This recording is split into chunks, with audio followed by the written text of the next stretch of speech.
What a waste of time that was. WrestleMania 40, Behind the Curtain, the much anticipated special that WWE wanted to show you to kind of chronicle the events that led up to WrestleMania, the original plans, the pivot, and to show you how it all came about. I have no idea why so many people in the wrestling community were anticipating this. As if they were going to find out anything new. As if there was something truly, I don't know, earth shattering behind everything that happened.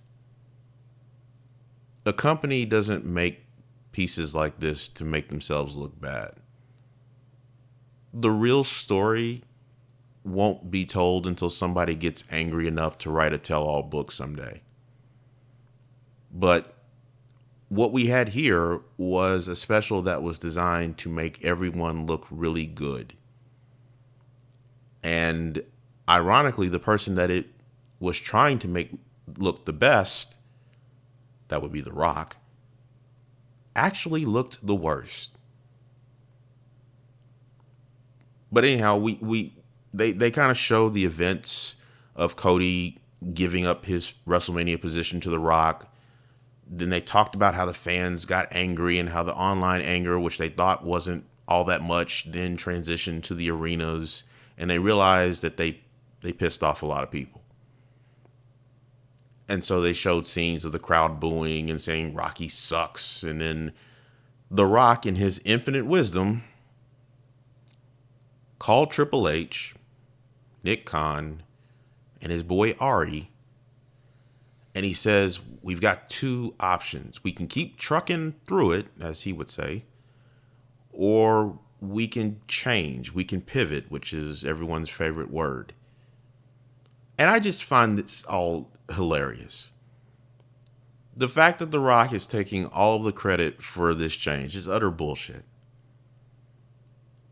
You as a wrestling fan should be smart enough to know that this was not just The Rock's decision. The Rock got them into this mess, but it wasn't just The Rock that got him out of it. But they go along with this, and then we get to the WrestleMania kickoff show, which, as we remember, is where Cody takes back the main event.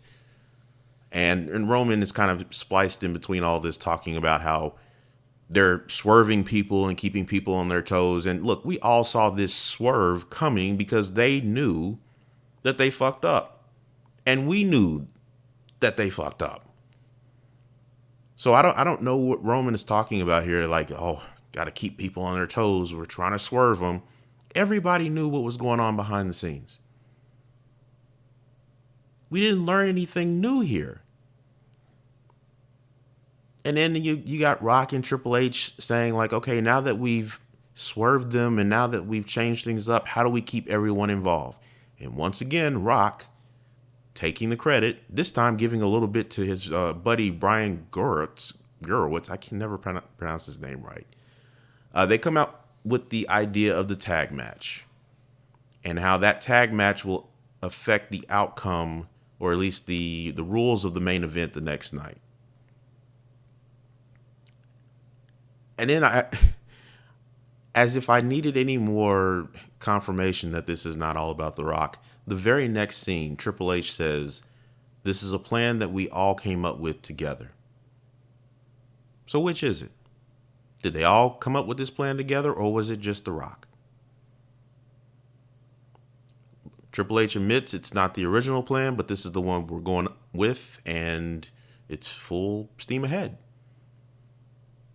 Then Rock calls Nick and Ari again and says you're going to see Rock 10.0, the final boss, the heel turn.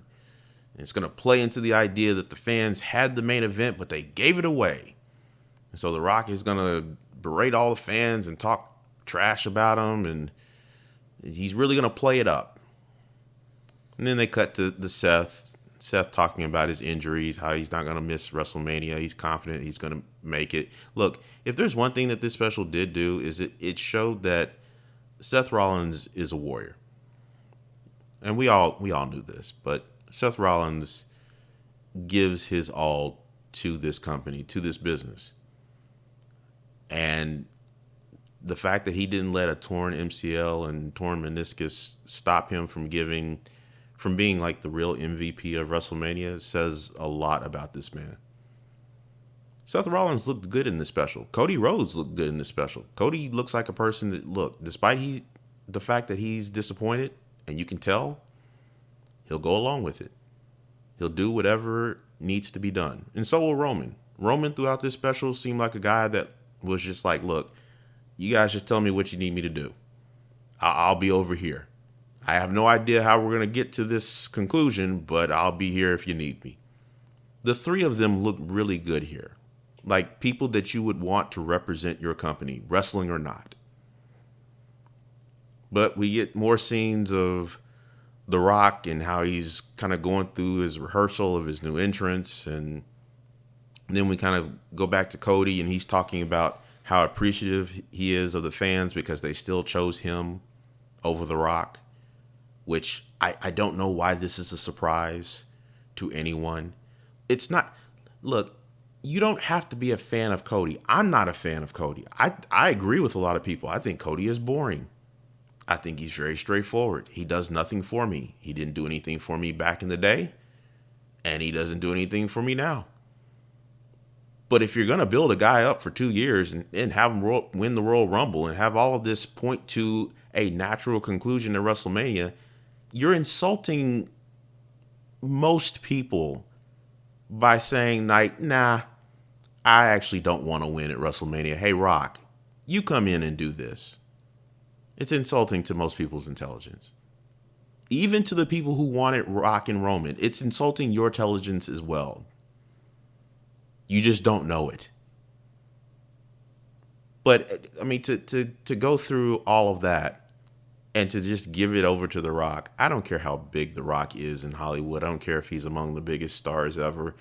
To me, I am a person that is absolutely tired of seeing all of these legends come back to steal the spotlight, even if it's just for a night.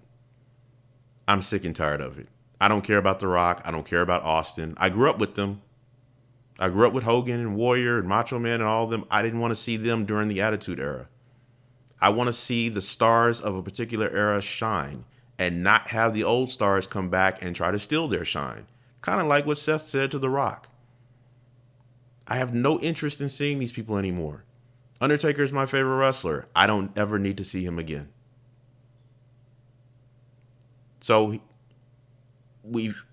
the fact that the fans chose Cody over The Rock, I don't know if that necessarily says anything about Cody so much as it says that fans care about process. They care about tradition. They care about storylines being finished. I mean, look what happened. Look at the momentum. Look at what happened to Chad Gable. Part of the reason why a lot of people couldn't buy the idea that he would have an Intercontinental title match at WrestleMania as opposed to Sami Zayn is because they stopped his story last fall. And then they tried to pick it up again, but by that point, it was too late. It didn't make sense anymore. Well, it didn't make sense for Rock to come in and try to steal this. And the fact that this special never goes into that, it never tries to go down that path of asking, why would someone be so egotistical as to think we could do this? We wouldn't be in this mess if we didn't have The Rock and perhaps a couple of other guys on his level thinking, hey, we can do this. No one will notice. It's just dumb. But speaking of The Rock, we show how he's talking about getting into his heel character and working it up, and we kind of see all of the moments leading up to WrestleMania where you got the beat down of Cody and The Rock insulting the fans and his musical performance, which was terrible, and the fact that he gets to say whatever he wants because he's the boss. It doesn't matter if they censor him or not. He gets to say whatever he wants. Then they show Cody. He has like a pre-WrestleMania dinner with friends and family. Apparently, he did that the year before. And they show a little bit more of the WrestleMania prep and setup, and it's kind of weird in all these scenes watching Triple H and Rock talk to each other in a way where Triple H is explaining, okay, this is going to happen, and we're going to do this, and we need you to do that. I'm still used to them as enemies battling out in the ring. I know it's been like well over 20 years since their heyday, but it's just weird seeing Triple H as a suit and The Rock being technically a suit, but really just kind of a guy who's coming in and saying, no, I want it this way, and then dapping up Triple H saying like, yeah, that's good. I like that. I don't know. It's still weird. But anyway, they replayed the highlights of the tag match, and then we kind of see the setup for Roman's choir entrance for the next night. Roman talks about how big the WrestleMania stage is, stuff we've all heard 1,000 times before. Then they pretty much replay highlights of the main event, and for the most part, that's it.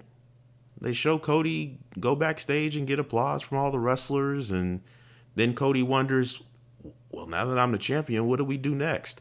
Spoiler alert, Cody, not much. Because over the summer, they have been spinning their wheels with Cody. They're really just waiting for all this bloodline stuff to kind of work itself out. And Cody's now in a 6-person tag match at Money in the Bank. They never had any real plans for him post WrestleMania.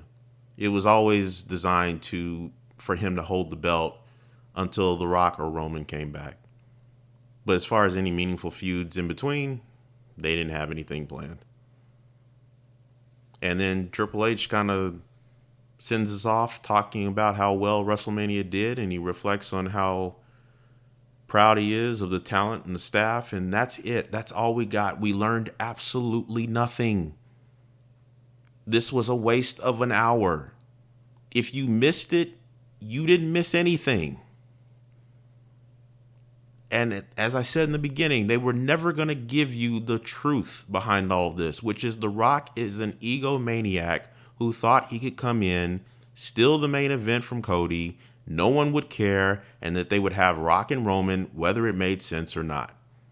Instead, what they gave you was the idea that there was original plans and the fans got mad, but The Rock in his infinite wisdom was like, man, we can't have this.